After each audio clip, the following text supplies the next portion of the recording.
Miq Radio Ngjallje, jemi sërish me zotin Thomas Shkira, me historianin e njohur, doktor në histori, me mikun e Radioson, me cilin vijojmë të flasim rreth persekutimit të klerit ortodoks për gjatë periudhës komunizmit në vitet 1944 deri në vitet 1990. Sot në fakt kemi zgjedhur të flasim për një nga klerikët të nderuar të kishës son, një nga peshkopët e kishës son që është i Zot Visarion Xhuvani. Thoma, unë i falenderoj shumë që na erdhët edhe jeni këtu mes nesh. Mirësia është e ime. Vendosëm sot që të flasim për hirësi Visarion Xhuvanin, për këtë klerik të njohur të kishës son që pati një kontribut të madh për së vërtetës në vitet mbas formimit të shtetit shqiptar, por gjithashtu kleriku që vuajti dhe persekutimet e mëdha nga regjimi ateist i kohës. Që mund të themi për Ibzot Visarionin, që mund të themi për periudhën e fëmirisë të tij, për familjen e tij, për besimin e tij, por edhe më pas se si u përfshi në kishën e shenjtë. Peshkopi Visarion Xhuvani u lind në lagjen Kalate e Elbasanit në vitin 1887. Ai rrithej nga një familje me tradita të krishtera.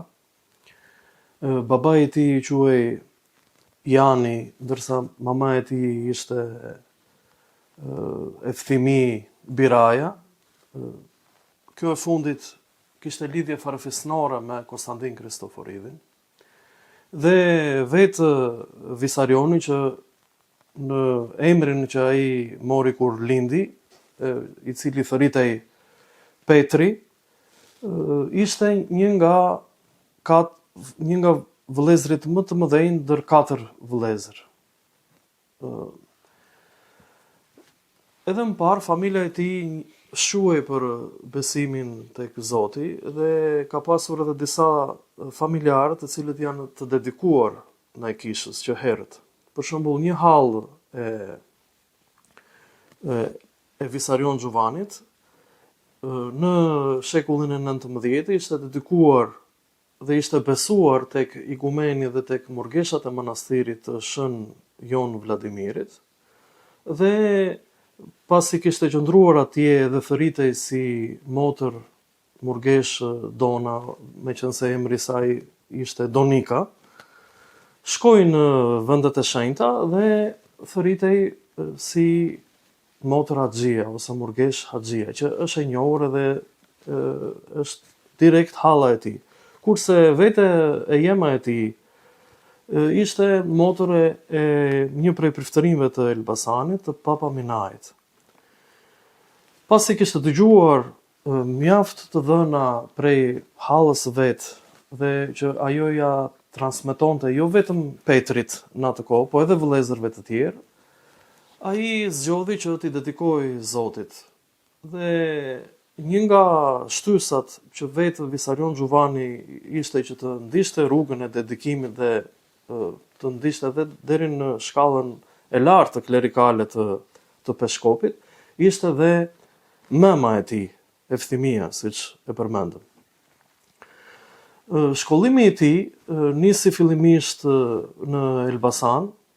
në një prej lagjeve të Elbasanit Dryni, dhe më pas ai u shkollua, kreu shkollën e mesme në shkollën Arsaqo të Athinës dhe më pas shkollën e lartë për teologji me rezultate të shkëlqyera.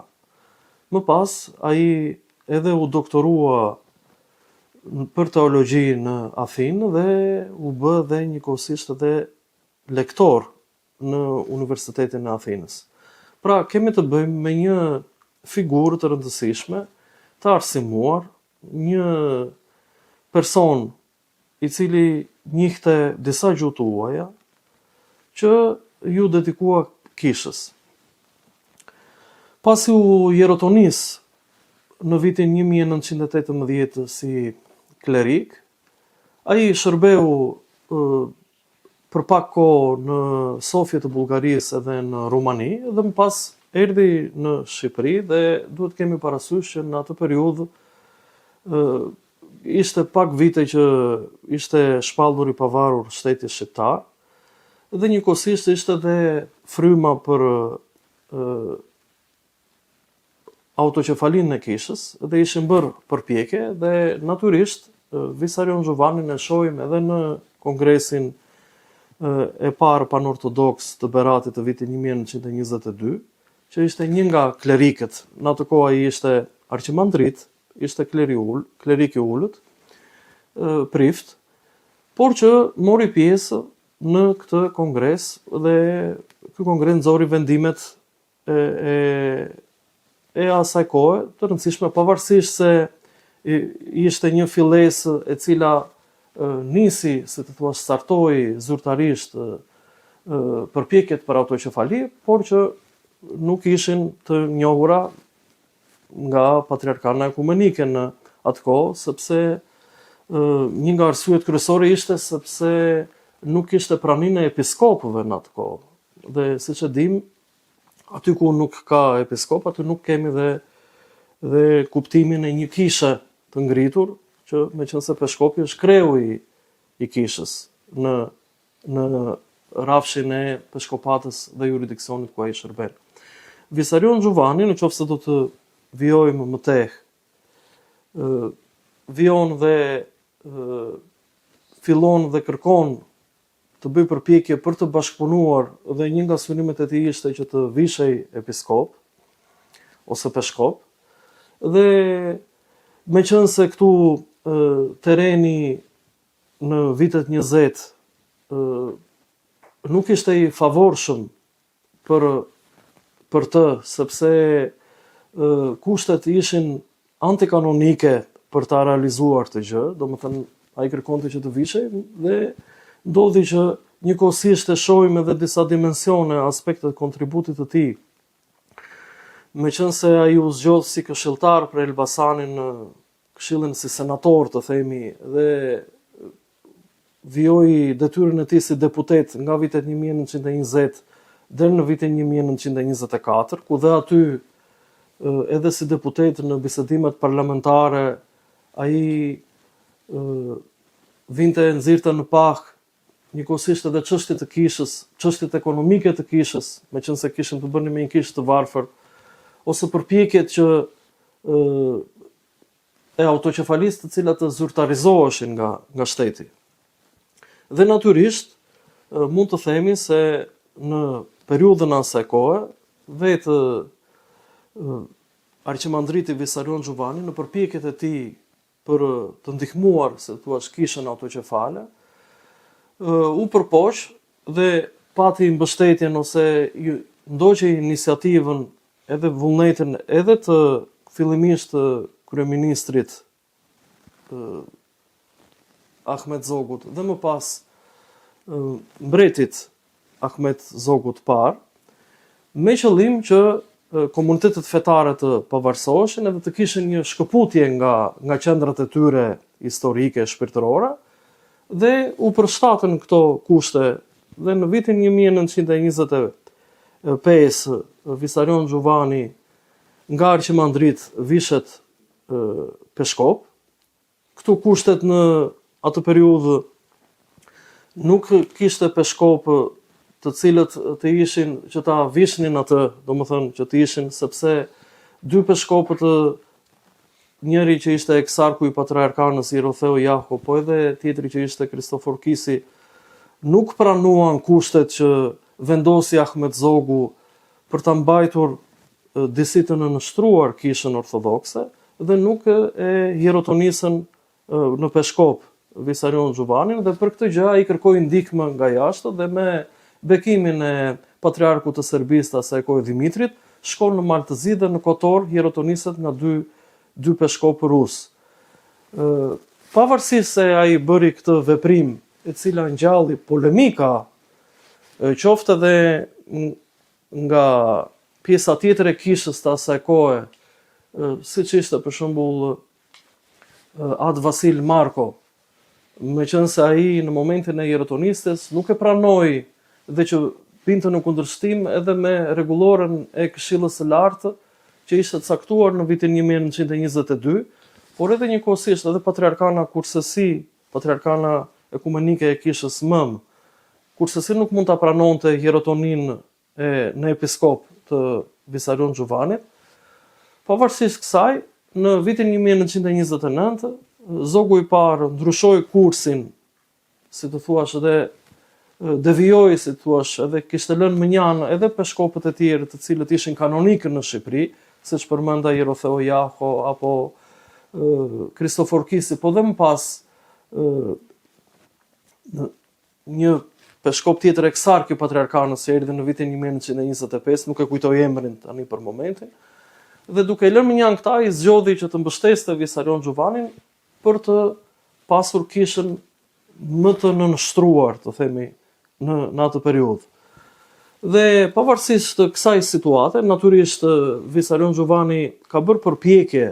dhe ka dhënë kontribute qoftë për kishën, qoftë edhe për çështjet arsimore, apo edhe për shembull e shohim që ai përpiqet që të krijojë sinodin e 1929-s me peshkop, por që nuk ishin të pranuar nga patriarkana ekumenike, sepse nuk ishin në vijimësinë kanonike. Domethënë, pavarësisht veprimeve të tij antikanonike në sferën kishtare, sepse ai kishte kontribute edhe si parlamentar, kishte kontribute edhe si thua, si mbrojtës i gjuhës shqipe në përpjekjet e tij, siç vërehet edhe nga bisedimet parlamentare për shkollën shqipe dhe të tjera. Pavarësisht kësaj, ai i pranoi këto veprime që i konsideronte si një manifestim i mentalitetit të kohës, dhe në vitin 1936 kërkon falje për veprimet e tij antikanonike në patriarkanën ekumenike dhe u tërhoq nga sfera kishtare, nga shërbimet kishtare, me qëllimin që të hapte rrugën për autoqefalinë e kishës. Domethënë, kemi të bëjmë me një figurë që ka jetuar në një periudhë të vështirë për kishën, sepse ishin, si të thuash, përpjekjet për autoqefali, ishin përpjekjet e shtetit shqiptar dhe të disa delegacioneve të cilat kishin shkuar her pas here dhe kishin komunikuar me patriarkanën ekumenike të Stambollit për marrjen e autoqefalisë, por kjo nuk ishte marrë përfundimisht, pavarësisht se patriarkana kishte njohur një pavarësi, disi të kufizuar të kishës ortodokse, por jo përfundimisht autoqefalinë. Në këto kushte, ai preferoi që të ishte dorë nga kisha, me qëllimin që kisha zyrtarisht të merrte tomosin dhe zyrtarisht të bëhe kisha autoqefale. Domethënë, kjo është një përpjekje që vetë Visarion Xhuvani me përpjekjet e tij, qoftë për formimin e sinodit, qoftë me kongresin e dytë panortodoks që ai e organizoi bashkë me anëtarë të tjerë të kishës në Korçë. Meqense për këtë periudhë që nga 22-shi dhe në 29-ën, qendra e ortodoksisë ishte Korça dhe duke u caktuar peshkopët ishte një përpjekje e tij që të mbulonte atë boshllëkun që kisha nuk ishte episkop dhe që të ishin peshkopët të rinj, pavarësisht se këto ishin, si të thuash, brenda sferës të papranuar nga patriarkana ekumenike, është një përpjekje e tij madhore me qëllim që të fuqizojë kisha edhe të pavarësojë për pjesën e vet. Natyrisht ai manifestonte edhe, si të thuash, problematikat, po edhe mentalitetin e kohës së vet. Kështu që të gjitha këto që ne i themi sepse kishte shumë ndikime, kishte shumë, si të thuash, situata të cilat duhej që të zgjidheshin me mençuri. Dhe natyrisht, prandaj dhe peshkopët e tjerë kishin një qëndrim që nuk pranuan të bënin veprime antikanonike të cilat të kishin një rëndesë nga shteti ndaj kishës. Nuk ishte çështja vetëm me një person që do të jerotonisej, me një klerik që do të jerotonisej nga klerik prift në arqimandrit në peshkop ose në episkop. Por ishte çështja që këto veprime a do të ndikonin në marrjen e autoqefalisë që të jepej zyrtarisht, dhe fatmirësisht në prill të vitit 1937 u dha tomosi i autoqefalisë edhe u bë sinodi i parë kanonik i kishës ortodokse autoqefale të Shqipërisë, ku kryepiskopi ishte Kristofor Kisi. Tani në qoftë se do të vijojmë më tej me një periudhë tjetër të Visarion Xhuvanit, me periudhën gjatë luftës. Ai u troq, siç e thamë, në vitin 1936 dhe nuk kishte të drejtë që të merrte pjesë për veprimet kishtare. Në vitin 1942, Kristofor Kisi në atë kohë kryepiskopi i Shqipërisë, meqense ishte çështja për unitizimin e kishës ortodokse edhe ishte, si të thuash, qeveria e Italisë fashiste në vendin tonë, dhe politikat ishin për ta nënshtruar kishën, edhe që ajo të kujtonte papën edhe të vijonte me rritjen e saj. Këtë çështje të cilët ishte madhore për kishën e sapo krijuar,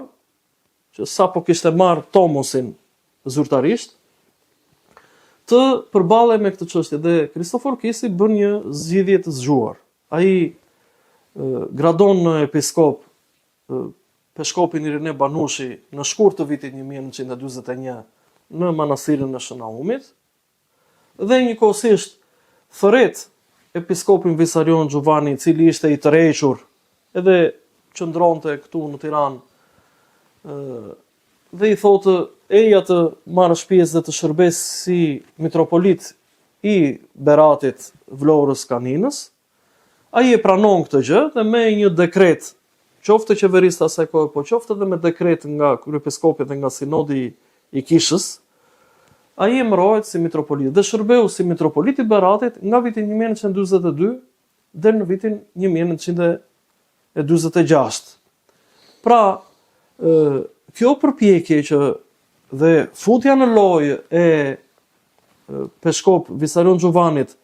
dhe shkuarja e tij të shërbejë në mitropolinë e Beratit ishte edhe një qëndresë kundër unitizimit të kishës, që ishte një përpjekje që kishte nisur që para luftës dhe që vijonte dhe intensifikoi, sidomos kur Shqipëria ishte e pushtuar. Dhe për këtë gjë është kontributi i tij që shërbeu, që ndroi pranë besimtarëve në mitropolinë e Beratit. Kemi mjaft të dhëna material fotografik, po edhe dëshmi të personave që e kanë njohur dhe që ai merrte pjesë në panajire, qëndronte bashkë me besimtarët, ishte, si të thuash, kreu rolin e tij si mitropoliti i Beratit dhe fatkeqësisht e gjithë kjo përpjekje që me instalimin e viteve të para të regjimit komunist, ashtu siç klerikët antikomunist ose klerikët që ishin mos bashkëpunues me regjimin u pushkatuan apo u vranë apo u futën në burgje dhe njëkohësisht edhe Visarion Xhuvani ishte njëri prej tyre. Çfarë ndodhi me Visarion Xhuvanin? Ai ishte shkëputur, nuk ishte më peshkopi i Beratit, por ishte qëndronte në Vlorë dhe në vitin 1946 e arrestojnë dhe e torturojnë në hetuesinë e degës Vlorës në Ministrinë e Punëve të Brendshme. Dhe pasi kishin e akuzonin sa i ishte bashkëpunues me fashistët, njëkohësisht edhe me elemente reaksionare të cilët ishin kundër regjimit, akuzat të cilat ai nuk i pranoi edhe në akt akuzat gjyqësore, në procesin gjyqësor të cilët u ndjek ndaj tij, përfundimisht atë gjyqi e dënoi me 20 vjet heqje lirie, burgim, nga të cilat ai bëri 15 vite dhe pastaj u amnistua, edhe heqja e disa të drejtave që ishin pjesë e procesit gjyqësor. Pra, Peshkopi Visarion Xhuvani ishte një figurë e rëndësishme e asaj kohe, edhe ishte një peshkopi i kishës sonë, që nuk u përshtat dhe nuk u tregua bashkëpunues me komunistët. Një nga momentet ku ai e shprehu këtë gjë, ishte që gjatë reformës agrare, në vitin 1945-46, ai u shpreh kundër reformës sepse shtetëzoheshin disa prona të kishës dhe kjo godiste ekonominë e kishës dhe varfronte kishën akoma më shumë. Dhe ky qëndrim i Visarionit ishte edhe një qëndrim kundër edhe ndaj vijës politike për shtetëzimin e pronave ose veprimeve që bënte vetë shteti i asaj kohe. Në këtë mënyrë ai u akuzua me akuzat që përmendëm sipër, u burgos dhe pasi qëndroi një vit në burgun e tuesisë të degës së brendshme të Vlorës, shkoi dhe transferuan dhe pjesën tjetër prej pothuajse 15 vitesh e kreu në burgun e Burelit. Në burgun e Burelit janë interesante dëshmit që disa bashkëvuajtës të Visarion Xhuvanit kanë shkruar në libra që ata kanë shkruar kujtimet e tyre dhe në momentet e caktuara i referohen edhe njohjes që kishin ata me peshkopin Visarion Xhuvani. Dhe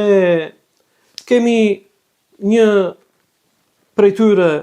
që dallon, siç emri i tij është Beqir Ayazi, i cili në librin e tij Shkaba me kurorë, nga Shkaba me kurorë në Drapri me Çekan, në një moment ai përmend një njohje, një takim që zhvilloi me Visarion Xhuvanin në burgun e Burelit dhe i thotë që si e ke marrë emrin ti Visarion, cila që arsyeja. Dhe Visarion Xhuvani i përgjigjet dhe i thotë që unë kam marrë emrin Visarion, thotë, në kujtim, thotë, të Visarionit Plak, ish peshkopit të Durrësit, i cili në një ditë të Krishtlindje kur unë isha 5 vjeç, vjen në Elbasan dhe pasi më shohi ditën e Krishtlindjeve, vjen në vizitën e parë, vjen në shtëpinë time. Dhe unë u afrova si fëmijë dhe gjë që u vure edhe nga mëma ime, nga eftimia, siç e rëfen vetë Visarioni, edhe siç e shkruan edhe vetë Beqiri Ayazi, shkon dhe i afrohet Visarionit, Petri i afrohet Visarionit dhe i prek edhe mjekrën dhe nëna vërejte fëmijën se çfarë do bënte tjetër. Dhe pasi vuri këtë afrimitet të një fëmije me kuriozitetin që ai u ofrua peshkopit, Visarionit Plak të Durrësit asaj kohe, në ikje peshkopi, me që ishte edhe ditë dëbore, kur kaloi la gjurmët e veta në ecjen e tij. Dhe nëna e tij e mori fëmijën, Visarion më mori, tha nëna, dhe më çoi tek gjurmët që të çapitesha aty, me qëllimin që kur të rritesha të bëhesha si vetë peshkopi, sepse kjo ishte ajo dëshira dhe vullneti i nënës që një prej fëmijëve, dhe sidomos Visarioni që ishte më i madhi prej tyre, të ndiqte rrugën e episkopit dhe gjë që edhe vetë ekonomia e perëndisë së solli që ai të gradohej episkop, edhe të shërbente kishës, por njëkohësisht duhet të themi se periudha që ai qëndroi në burgun e Burelit, që nuk janë pak vite, 15 vite vuajtjesh, ka edhe momente të tjera që vetë këta autorë bashkëvuajtës të tij nxjerrin në pah se si për shembull në një rast Visarion Xhuvani që ishte një njeri shumë i nderuar dhe të gjithë në burg e thërrisnin hirësi, do të gjë që tregon edhe respektin dhe sillen ndaj të tjerëve, bëhet fjalë që ai në një moment të caktuar u revoltua ndaj një gardiani që u soll keq ndaj një të riu aty, dhe për këtë gjë ai pësoi dhe tortura për këtë gjë. Domethënë, disa momente të cilat janë që kanë lënë mbresa për sjelljen e vetë peshkopit i Mzot Visarion Xhuvanit në burgun e Burelit, po edhe bashkëpunimi që kishte me të gjithë bashkëvuajtësit e tjerë pa dallim feje, është mjaft interesante, nëse do t'i referohemi një personi, një kleriku të lartë në gradën e episkopit, dhe në një moment të caktuar ai ishte edhe kryetari i kishës të asaj kohe, sepse kur u formua sinodi, nuk kemi thjesht të bëjmë thjesht me një episkop, po në vitin 1929 ai ishte kryetari i kishës. Dhe që të qëndronte në burg me gjithë të tjerët edhe me kushtet mizerabla të cilat ishin në atë burg, në burgun e famkeq të Burelit. Këto janë disa momente të cilat nxjerrin në pah kontributin e Visarion Gjovanit, një njeriu me një dije të gjerë dhe i shkolluar, i cili u përpoq të vepronte në kushtet dhe në vitet e vështira të asaj kohe, se që ishin edhe për kishën ortodokse vitet 20, vitet të vështira, sepse ishte procesi për marrjen e autoqefalis, edhe kishte shumë vështirësi për të tejkaluar. Natyrisht jo gjithmonë gjërat vinë ashtu siç dëshirohet ose siç ndiqet sipas vijës kanonike, por që kjo është historia e Visarion Gjovanit, një episkop i cili shërbeu edhe si mitropolit, jo vetëm si kryetari i kishës nga 1929 deri në 1936, shërbeu si mitropolit dhe më pas, meqense nuk bashkëpunoi me komunistët. Dhe ky fakt vërtetohet edhe nga fakti që prandaj edhe ata e burgosën, e dënuan me 20 vjet dhe ai bëri 15 vjet pavarësisht se u amnistua. Në qoftë se do të shohim fundin e jetës së tij, sepse çfarë ndodhi me Visarionin kur ishte në burg, pati persona që të vinin dhe të takonin në burg, të vizitonin. Kishte edhe familjarë dhe njerëz të afërm të tij që nuk guxonin që t'i afroheshin edhe të vinin edhe të takonin në burgun e Burelit. Disa prej tyre, përmendim një prej tyre, ishte prifti hero Atko Zmaqirio, i cili ishte hierotonisur prej tij në gradën e djakut edhe të priftit, dhe shkonte në burg dhe i çonte edhe ushqime. Njëkohësisht edhe një tjetër besimtar, Vangjel Manushi, i cili po ai bashkë me Atko Zmajin shkonin dhe vizitonin. Pra kemi një solidarizim në këtë periudhë të komunizmit, që një klerik, ne i njohim aspektet e Atko Zmaqirios, që më vonë ishte dhe episkopi i Apollonisë së Kozmaj, se si ai me përkushtim shkonte dhe ndërlidhte grupet e krishtera të fshehta edhe në periudhën e ndalimit të fesë, por meqense akoma nuk ishte mbyllur feja, përpjekja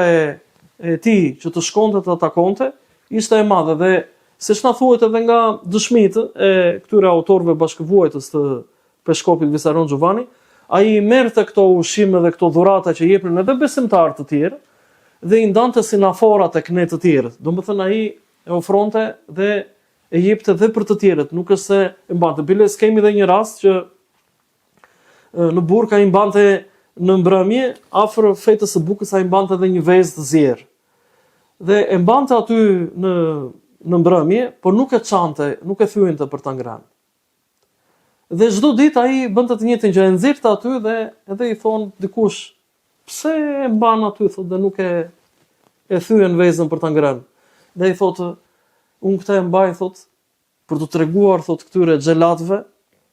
që un kam dhe diçka tjetër për të ngrënë. Por jo se kishte çdo ditë këtë gjë. Thjesht e mbante si një mbështetje që ne përsëri do të vijojmë atë rezistencë, dhe shpesh u thoshte edhe më të rinjve që ju do jeni ata që do të ndriçoni dhe do të tregoni të vërtetën brenda kësaj errësire të skajshme që ne ndodhemi në burg, u thoshte të rinjve. Më thënë përpiqej që të rezistonte dhe njëkohësisht ai shërbente në burg, edhe kryente edhe të gjithë detyrimet e tjera. Dhe çfarë ndodhi tani? Përveç këtyre besimtarëve, del nga burgu në vitin 1962, pasi u amnistua, nga 20 vjet bëri 15, dhe në momentin e parë ai shkon në Durrës. Aty shkoi të takonte Atë Razmi Jorgon, paparazmën e Durrësit. Dhe shkoi në shtëpi, biles ka dhe një histori sepse ai kishte një njohje me atë Erazmën dhe kur ishte kryetari i kishës e kishte emëruar si të shërbente në fshatin Vrak të Shkodrës. Dhe i thotë, pse më çon, thotë, deri në atë fshat, thotë, kaq të largët. Edhe i thotë, shiko, thotë, unë të çoj, thotë, në fshatin Vrak, i thotë, që ti të shkulësh një pemë të egër, thotë, edhe të mbjellësh një pemë të butë. Dhe natyrisht që aty ka vështirësi, por më vonë do ta kuptosh se cila është e mira për cilën unë po të dërgoj dhe të shërbesh aty. Dhe vetë Paparazma që kishte një respekt ndaj personit, ndaj peshkopit që e hierotonisi, por njëkohësisht edhe që ishte peshkopi i kishës, pati afrimitet me të, i dhuron veshjet klerikale me qenë se rasoja e tij ishte në gjendje shumë të keqe, domethënë, e grisur dhe shumë e përdorur dhe e cila ishte rasoja, ndoshta rasoja e vetme që kishte në atë kohë në periudhën e burgut, po dhe pasi doli nga burgu, dhe njëkohësisht i jep veshjen klerikale dhe i qëndroi afër edhe në periudhën kur ai shkoi në Elbasan dhe më konkretisht në manastirin e Shën Joan Vladimirit, ku qëndroi dhe u izolua aty. U vetë izolua, si të themi, sepse ai nuk u përfshi në shërbimet klerikale që të vijonte ose të funksiononte si peshkop, po preferoi, edhe ishte edhe në moshën 75 vjeçare, pothuajse në atë kohë, pra ishte në moshë pensioni, shkon dhe qëndron në manastirin e Shën Joan Vladimirit dhe ndroi jetë në 15 dhjetor në vitin 1965. Paparazma shkon dhe përveç komunikimit i qëndroi afër deri në momentin e varrimit të tij në vitin 1965. Tradita e kishës ishte që klerikët të varroseshin brenda mureve të manastirit, pra në ambientet pranë kishës së manastirit të Shën Joan Vladimirit, ku varros dhe peshkopi Visarion Gjuvani. Mirë, po çfarë ndodhi? Ndodhi një akt i shëmtuar, ku pak vite më vonë në valën e shkatrimit të fesë dhe ndalimit të praktikave fetare, u nxorën eshtrat e Visarion Gjuvanit prej manastirit, prej varit të tij ku ishte varrosur dhe u çuan dhe u varrosën në varrezat publike të fshatit Shion, që ishte shumë pranë, domethënë, nuk ishte shumë larg. Aty thuhet që një nga kujdestarët e kishës për të mos u bërë sakrilegj me eshtrat e tij, mori një kryq të një prifti tjetër dhe vendosi sikur të ishte prifti vet tjetër dhe për ta mbuluar dhe për ta ruajtur, si thua. Dhe edhe po të shikojmë sot varrin e tij, kemi dhe një prift tjetër në të djathtën e varrit të Visarion Gjuvanit, të peshkopit, Atë Kozma Kreshova, që qëndron aty dhe tradita ishte që në manastir varroseshin priftërinë, kurse laikët varroseshin jashtë ose në varrezat e fshatit. Në vitin 1996, me interesimin e kryepiskopit të Tiranës, Durrësit dhe gjithë Shqipërisë, Imzot Anastasit, të Ndjerit, ai shkon dhe interesohet për varrin e peshkopit Visarion Gjuvani dhe me shpenzimet e kishës ortodokse, ai rregulloi varrin dhe vuri dhe pllakatën e dur dhe kryqin edhe me mbishkrimin që shërbeu si Visarion Gjuvani, këtu pret Visarion Gjuvani, kryepiskop 1929 deri në vitin 1936 dhe mitropoliti Beratit 1942-1945. Dhe kjo ishte një përpjekje që kisha birin e saj, si thua, peshkopin Visarion Gjuvani, u përkujdes me qëllim që të kishte, si të thua, nderimin e dur dhe vetë kisha ka kryer për shpirtje për vetë peshkopin Visarion Gjuvani, me qëllim dhe për të njohur, si të thuash, atë kontribut kishtar apo dhe çdo kontribut tjetër që ai e bëri